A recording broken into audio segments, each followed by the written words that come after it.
creyentes han nacido de nuevo. Cuando estamos en la palabra tenemos que crecer, porque ya hemos nacido.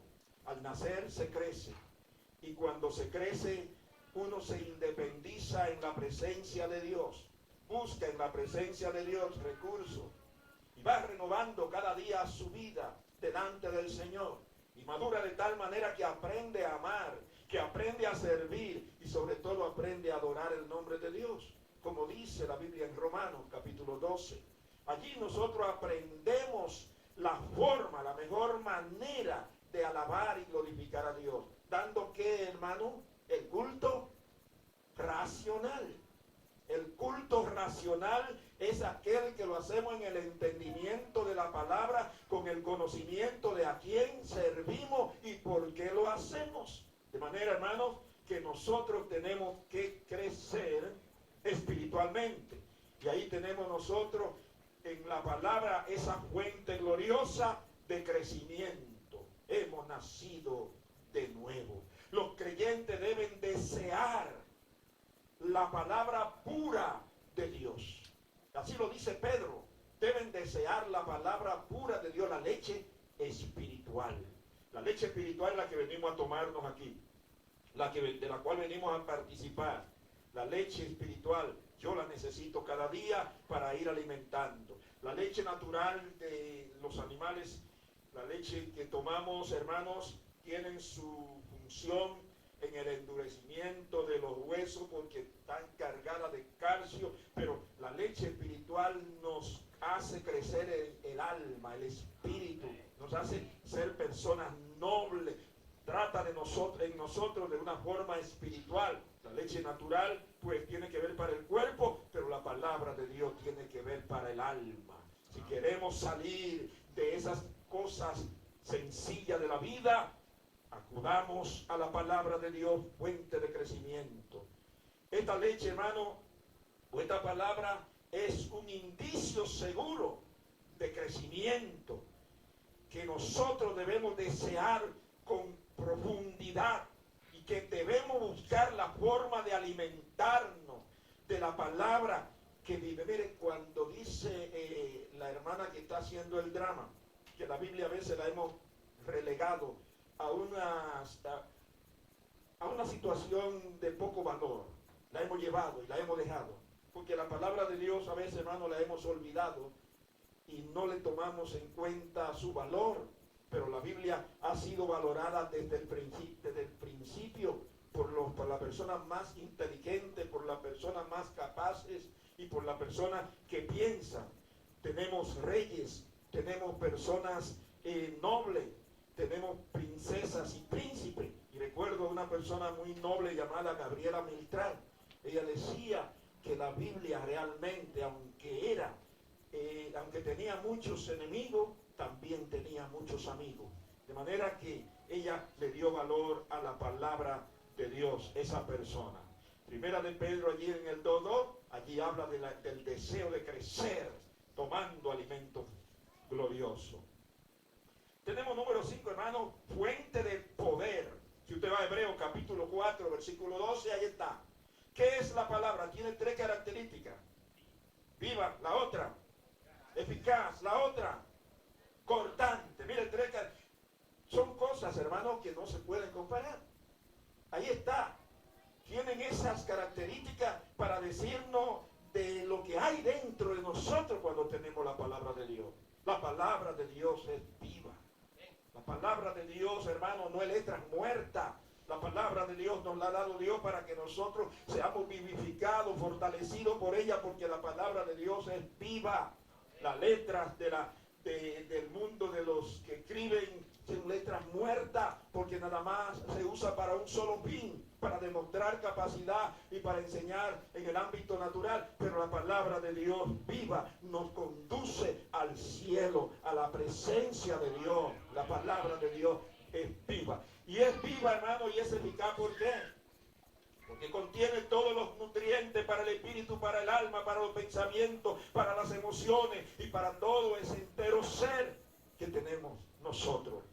Es eficaz. En momentos de tristeza es eficaz. En momentos de angustia es eficaz. en momentos de problemas familiares es eficaz. No importa, es el único código que puede ser aplicado en todas las necesidades. Es el único código, la palabra de Dios. Hermanos, cuando estudiamos otra cosa, pues nosotros nos especializamos en una que otras necesidades. Pero la palabra de Dios sirve para todas las necesidades. Si está triste, si está cansado, si está abatido, si tú tienes necesidad, si está carente, ahí está la palabra de Dios. Porque el especialista, dueño de esa palabra, nos tomó en cuenta en todas nuestras dimensiones. Y ahí Él nos ha llevado, hermano, que entendamos que Él es el Todopoderoso, Maestro de maestros y el sapiente más capaz que pueda existir en todo el universo. De manera, hermano, que también es cortante. ¿Por qué es cortante? Y cortante la palabra de Dios, porque la palabra de Dios es la que penetra a las enfermedades del alma. Y cuando penetra no deja cicatriz, sino que cura sin necesidad de ser cortado. La palabra de Dios es penetrante, porque ella hace el trabajo sin tener que cortar. Ella corta dentro, pero cuando corta también cura, y ahí somos vendados. Tiene una serie de acciones o funciones que definen lo que es el poder de Dios.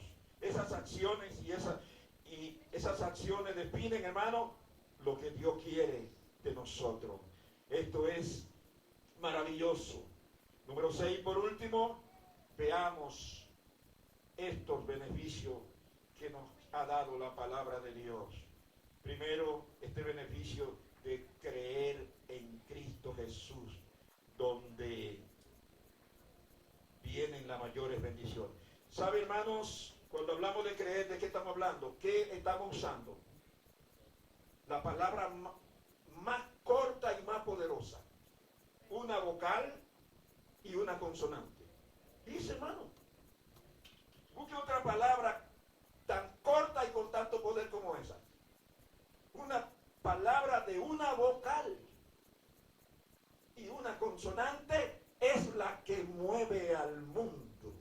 Es la palabra que le permitió a Moisés cruzar en seco por el mar, hermano.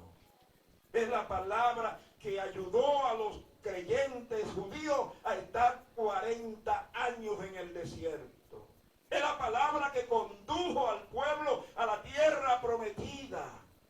Esa palabra fe es la palabra que permitió la conquista de todos esos pueblos que estaban contra Dios. La palabra fe es la palabra que nos va a llevar al cielo. La palabra de Dios nos va a llevar al cielo.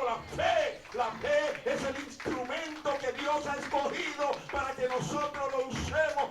Pues la fe, la certeza de lo que se espera y de la convicción de lo que no se ve, y sin fe es imposible.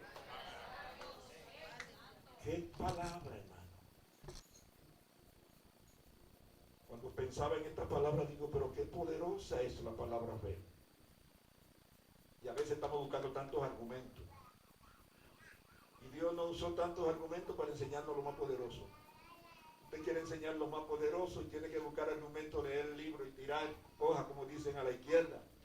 Pero Dios solamente nos ha dado a nosotros una sola palabrita, una consonante y una vocal. Dios es poderoso. Creer en Cristo Jesús. Primero. Segundo beneficio, esta parte, el punto número 6, nos ha dado el perdón. ¿Qué es el perdón, hermano? Es recibir la gratificación, aún habiendo cometido un acto desleñable delante de Dios, somos perdonados. ¿Sabe por qué? Porque alguien pagó nuestras deudas. Alguien cumplió por nosotros, nuestro Señor Jesús. Y eso lo dice la palabra. Entonces, nos da el perdón como beneficio. Nos da la salvación, porque por gracia soy salvo. Y esto no es de vosotros, sino dice la Biblia que es un don de Dios. hermano, nos da no solamente la salvación, podríamos haber sido salvos, pero Él añadió otro ingrediente que se llama la redención. Nos redimió, nos salvó, nos redimió. Él pudo haber pagado y decir, ya todo está pago, que se la busquen como quieran. No, Él nos redimió. ¿Sabes lo que quiere decir redimir? Atraer. No solamente pagó el precio del perdón, sino que nos atrajo a Él. ¿Qué beneficio nos ha dado el Señor? Número 4, tenemos la justificación. Oiga bien, la justificación es que ya nosotros, dice la Biblia en Romanos capítulo 5, versículo 1, que somos justificados por medio de la fe. Por medio de la fe hemos sido justificados. Ya yo no voy a ser confinado por mi pecado, porque mis pecados fueron llevados a la cruz del Calvario, la llevó Cristo y me declaró libre de toda maldición. Cristo me hizo libre cuando conocí su palabra, cuando conocí su verdad. Y la Biblia dice en el versículo 36 de Juan capítulo 8, que lo que dice, hermanos, y si el Hijo os libertare, seréis verdaderos. Mire, se usa aquí la palabra verdaderamente. No hay una verdad media. Seréis verdaderamente libres. Conocimos la verdad aquí en Juan 8:31, pero Cristo nos ha hecho libres justificándonos. Quinto, nos ha dado la sanidad del cuerpo, hermano, la sanidad. Estamos enfermos, fuimos contaminados por el pecado. El pecado creó la base de enfermedades, quebranto, lepra y cuanta malicia, pero Cristo vino y llevó nuestras enfermedades. Dice Isaías que Él cargó nuestras enfermedades, llevó nuestras dolencias, Él nos curó, hemos sido sanos, liberados por medio de la llaga de nuestro Señor Jesucristo. Eso lo dice la palabra. Y otro beneficio es la libertad del pecado. Wow, la libertad del pecado. Como Cristo nos ha hecho, ha dado esa libertad. La libertad del pecado. Luego tenemos de todas estas cosas, después de todas estas cosas, tenemos lo que se llama para el cuerpo y para la convivencia y la participación, provisión. Provisión. ¿Sabe qué provisión? ¿Cómo se sonríe?